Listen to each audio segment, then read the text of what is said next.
8 দিন হসপিটালে মাত্র 250 টাকায় নাকি ডায়ালিসিস করা হয়। আমার মনে হয় আমি 2014 সাল থেকে এই ডায়ালিসিসের সাথে সম্পৃক্ত। আমার মনে হয় না সারা বাংলাদেশে কোনো জায়গায় 250 টাকায় ডায়ালিসিস হয়। মাননীয় স্পিকার, 2020 সাল থেকে আমার মাও ডায়ালিসিস করতেছে, আজও বদি, আজকেও করছে স্কোয়ারে, যার মূল্য প্রায় 5600 টাকা।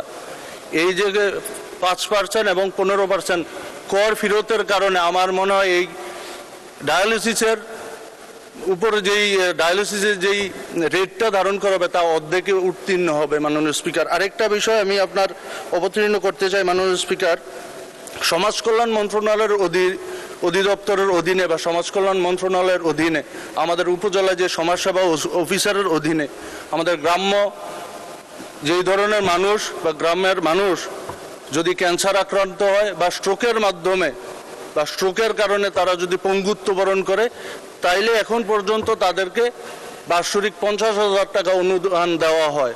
কিন্তু গণপ্রজাতন্ত্রী বাংলাদেশ সরকারের মাননীয় প্রধানমন্ত্রী এই 50,000কে 1 লক্ষ টাকায় কিন্তু উত্তীর্ণ করছেন।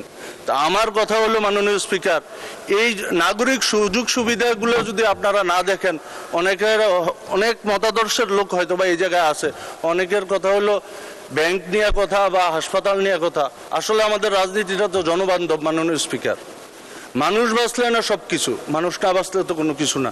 তো মাননীয় স্পিকার, আমি এই বিষয়ে আর কথা বলতে চাই না।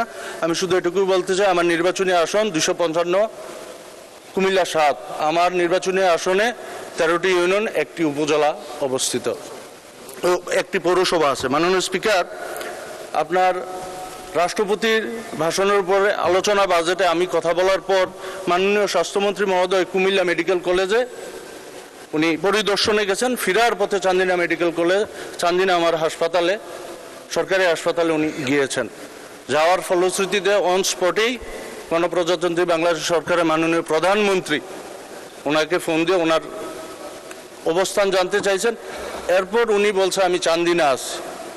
মাননীয় প্রধানমন্ত্রী মহোদয় নির্দেশে তৎকালীন সময়ে উনি 50 শয্যা হাসপাতালকে 101 শয্যা হাসপাতালে ঘোষণা করেছেন। কিন্তু আমার মাধ্যমে মাননীয় স্বাস্থ্যমন্ত্রীকে আমি আপনার অনুরোধ করতে চাই, 101 শয্যা করবেন আলহামদুলিল্লাহ, কিন্তু 10 শয্যা যাতে আইসিইউ বেড থাকে। মাননীয় স্পিকার, কারণ দীর্ঘ 40 থেকে 45 কিলোমিটারের মধ্যে কোনো হাসপাতাল নাই, নিমসার থেকে আপনার ইলেটগঞ্জ পর্যন্ত।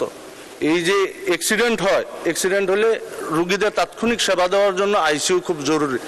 আমি আপনার মাধ্যমে মাননীয় স্বাস্থ্যমন্ত্রীকে অনুরোধ করব যাতে 101 শয্যা বিশিষ্ট যে হাসপাতালটি করা হবে এর সাথে যেহেতু 10 বেড আইসিইউ বেড স্থাপন করা হয়। মাননীয় স্পিকার, আরেকটা খুব পরিতাপের বিষয়, স্বাধীন বাংলাদেশের প্রথম সংসদ থেকে শুরু করে এখন পর্যন্ত যদি ধরি, 53 বছরে আমার নির্বাচনী আসনের যাতায়াতের মোট রাস্তা হলো 1110.5 কিলোমিটার। মাননীয় স্পিকার, কিন্তু 53 বছরে এই স্বাধীন বাংলার প্রথম সংসদ থেকে এখন পর্যন্ত যদি ধরি, মাত্র মাননীয় স্পিকার 312 কিলোমিটার কাগজে পত্রে আপনার রাস্তা পাকাকরণ হয়েছে। এই যে পাকাকরণগুলো আছে 312 কিলোমিটার, এর মধ্যে মাননীয় স্পিকার 80% চলাচলের অযোগ্য।